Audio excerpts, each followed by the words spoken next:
Okay, now I'm gonna show you how to sew an angled side pocket. We're gonna take out the patterns from our notebook. We're going to need the front fly, the front part pattern. We're going to need the side angle pocket number 30, and then the lining 31. And we're gonna cut 2 of the pocket for the lining and the outside. And then we're also gonna cut 2 of the muslin pieces for the front of the fly. Okay. Once you have them cut out, on your piece of muslin, just write an X so you can determine what side is the good side and what side's the bad side. And then for my lining, I just cut out a random piece of fabric. You can also do muslin if you like, and then cross out the wrong side and right side. So we're gonna start off with our lining pieces, our pocket and our front. Good sides together. We're gonna open this up.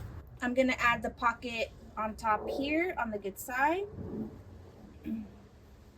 And then to the other one.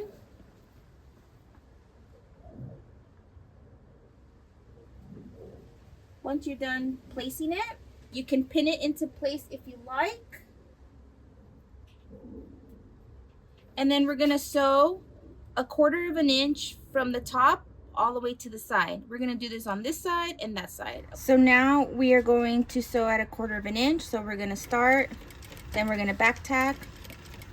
We gotta remember, following the curve to that 1 inch line, you're going to move it. If you have to pivot, you could, leaving your needle in, moving your fabric over, and continue. Then you're gonna end it with the back tack. Do it to the other side. Back tack.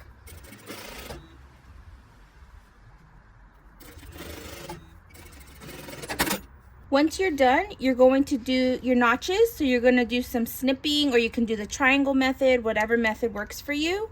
So I'm gonna do some snipping for my notches all the way around. Do it to the other side.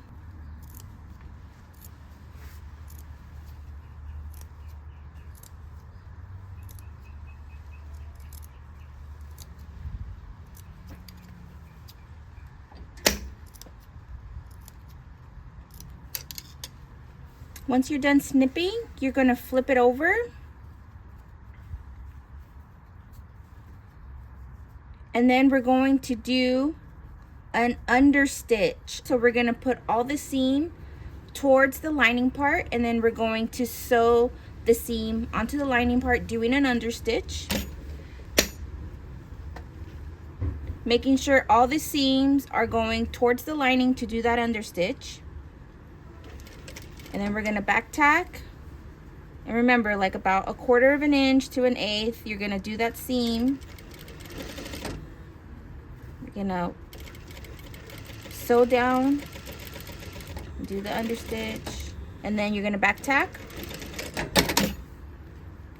And then it'll look like that. So then now it will easily flatten out. And you're gonna do that same to the other side as well.